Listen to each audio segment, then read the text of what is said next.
이 그래프가 좀 중요하죠. 깨끗하게 한번 보시죠. 보시면은 컨테이너 운임의 빠른 회복이라고 써 있습니다. 왼쪽은 운임이 좀 올라온 게 보입니다.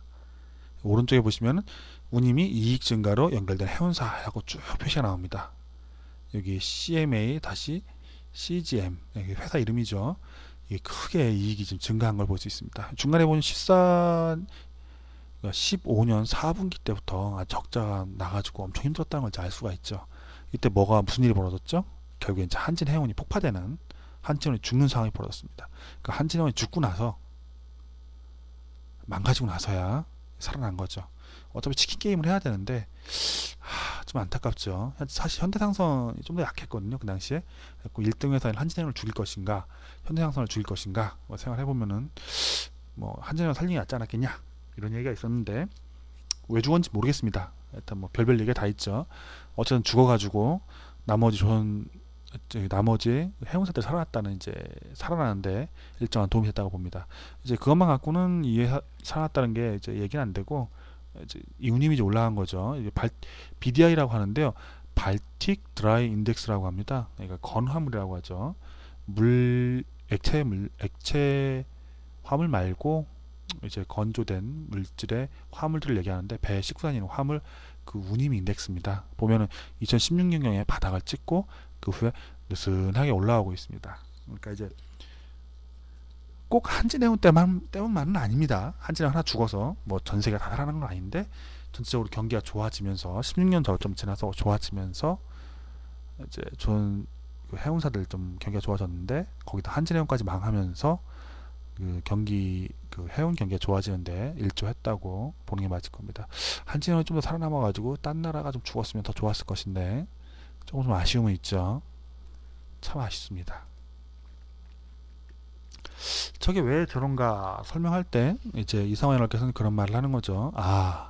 기타 지역 중심으로 석유 수입량이 좀 많이 늘어났다. 보시면 이제 늘어난 걸 좀 볼 수가 있죠. 떨어졌다가 올라오는데, 인도네시아를 지목하시는 것 같더라고요. 인도네시아 좀 덩어리가 크죠. 딴 나라들도 좀 많이 있고, 근데 결국 보면은 경기가 좋아진 거죠. 석유를 많이 쓴다는 것은 차가 많이 다닌다는 얘기거든요. 또는 석유화학이 잘 돌아갔던가요. 그래서 원유 수입량이 전년 동기로 볼 때 아시아 기타 지역, 그러니까 중요 거대 시장인 중국과 인도 빼고 나머지 지역에서 어느 정도 이제 좀 많이 늘어났다 정도로 보시면 될 것 같습니다. 석유 제품 수입량 해갖고 오른쪽에 또 표시가 되어 있죠. 거기 보면 이제 약간 좀 특이한 거는 여기 유럽이 좀 많이 늘어난 게 있습니다. 어쨌든 중요한 거는 한동안 꽤나 안 좋았었는데, 여기 좀 미국 올라온 거 보이시죠? 석유 제품 수입량 올라온 거. 여기 일본은 좀 떨어졌네요. 어쨌든 이제 한동안 안 좋았었는데 이렇게 좀 경기도 살아나고, 또 한진해운도 죽고, 이제 영향을 복합적으로 줘가지고 좋았다 할 수 있겠죠. 진짜 경기가 좋아졌느냐? 저희 엽기 통닭 밴드 분들은 보셨을 겁니다. 꾸준하게 이제 봤던 그래프인데, 이제 OECD 국가의 산업 생산입니다. 꾸준하게 좋아지고 있습니다. 특히 이제 2016년까지 이제 수년간 좀 정체 상태에 있다가 이제 올라가기 시작하는 겁니다. 생산량이 늘어나고 있는 거죠. 예전에 2002년부터 2006년까지 아주 급속도로 빨리 올라가던, 중국이나 개발도상국이 좀 선도했던 시장이죠. 그런 것만은 못하지만 그래도 성장을 하면서 조금씩 우리의 좀 숨통을 틔워주는 상황이 지금 발생했다고 보시는 게 맞습니다. 저만 갖고는 부족하죠. 그래갖고 조금 보면 저희가 PMI라는 걸 또 봤죠.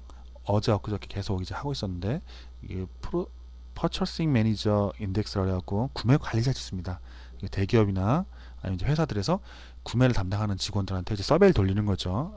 그 회사에서 서베이를 돌려가지고 너네 경기 어떤 거 같냐? 또 내년에 또 물건 더 살 거냐? 아니 앞으로 더 살 거니? 이렇게 물어보면은 그 사람들이 이제 많이 사겠다고 하면은 좋아지는 것이고, 안 살 건데 우리는 앞으로 구매량을 줄일 거야, 이러면 이제 안 좋아지는 거겠죠.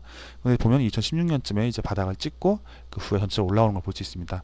이제 매니팩처링이라고 하죠. 이제 제조업이 이렇게 뒤에 따라오고 있고, 그 앞에 서비스업이 또 나오고, 이제 컴포지션이라고 하는데 두 개 합쳤을 때 어떤가 이제 보여주는 거죠. 전체적으로 2016년쯤, 2015년과 2016년 중간쯤에 이 구매 관리자들은 좋아질 것이다 라는 응답을 많이 했다고 보면 되겠습니다. 그래서 전체적으로 경기가 좋아질 것이라고 봤고, 그들이 그렇게 예상해서 그런지는 모르겠는데 경기가 실제로 좋아지고 있습니다. 그래서 뭐라고요? 해운업도 좋아지고, 해운업이 좋아지니까 조선업도 조금씩 올라가고 있습니다. 제일 중요한 건 해운업에서 조선업을 또 이제 건드는 거죠. 어차피 배를 돌리는 건 해운업이니까. 많이 이제 거래가 일어나야, 트레이딩을 해야 좀 배가 많이 필요하겠죠. 보시면은 91년부터 2007년까지 쫙 올라온 걸 볼 수 있습니다. 그리고 나서 이제 2009년부터 2016년 뭐 이때까지 좀 천천히 늘어난 것도 볼 수 있습니다. 천천히 늘어나니까 좀 해운사들도 힘들었고, 저희 조선소들도 힘들었죠. 근데 근래 조금 더 속도가 좀 붙고 있습니다. 예전만은 못하지만 어쩔 수 없죠. 그래도 늘어나고 있고 좋아지고 있다 정도로 보시면 될 것 같습니다. 그럼 이제 앞에 것들이 쭉 이해가 되실 겁니다. 아하, 운임이 올라가고 있는데, 운임이 올라가는 게 한진해운이 망해서만은 아니고 경기 자체가 지금 전체적으로 좋아지고 있구나, 이걸 이제 다시 생각해 주셔야 됩니다. 그리고 또 어제 봤던 걸 잊지 맙시다. 어제 뭘 봤죠? 유로존 PMI를 봤습니다. 유로존 PMI도 신기하게도 꾸준하게 좋아지고 있었습니다. 미국은 워낙 좋죠, 지금 상황은. 유럽도 좋고 미국도 좋고, 일본은 뭐라고 하죠?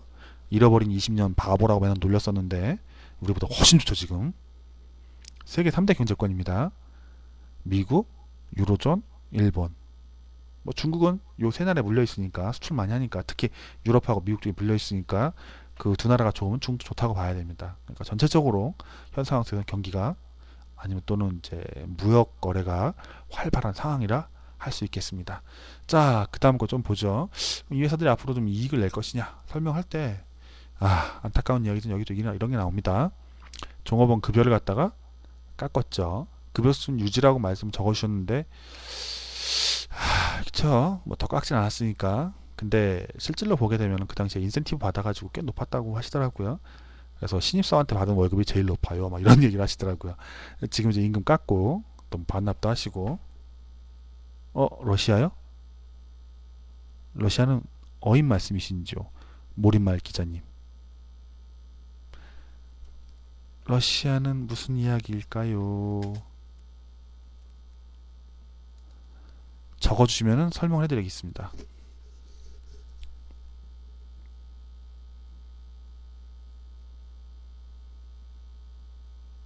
말씀이 없으시네요. 잘 안 들리시는가 봅니다. 들리시면 말씀해 주실 건데, 안타깝습니다. 혼자 떠드는 건 힘들어요. 그러니까 좀 점이라도 좀 찍어 주십시오. 자, 계속 넘어가 보겠습니다. 어쨌든 말씀드리고 싶었던 건 그거예요. 러시아 소식이요? 끝나고 나서 한번 돌아보자. 한번 어떻게 되는가. 자료 조금 이따가 한번 돌려볼게요.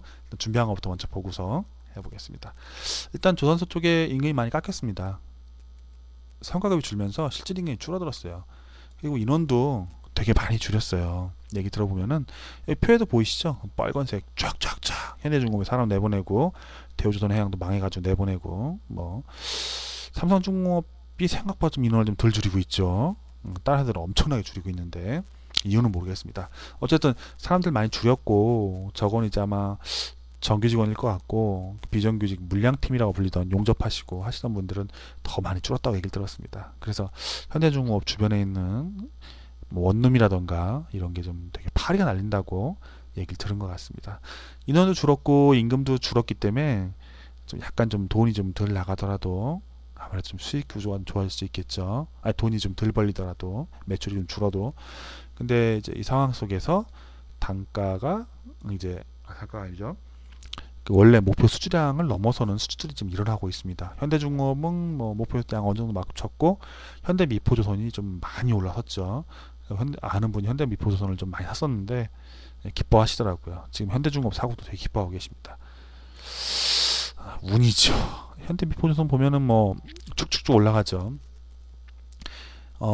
가끔 이제 그분 이제 아는 분께 뭐 여쭤봅니다. 현대미포조선은 어떻게 믿고 샀어요? 이렇게 물어봤거든요. 근데 이제 뭐 열심히 분석해갖고 샀다고 하시는데, 가격이 옛날 44,000원, 저 때는 아니지만 저렴할 때 샀거든요. 그분도. 보면 좀 아쉽죠. 절대 잡았어야 된 건데 대체 무슨 생각을 했을까? 현대중공업도 좀 많이 올라와 있죠.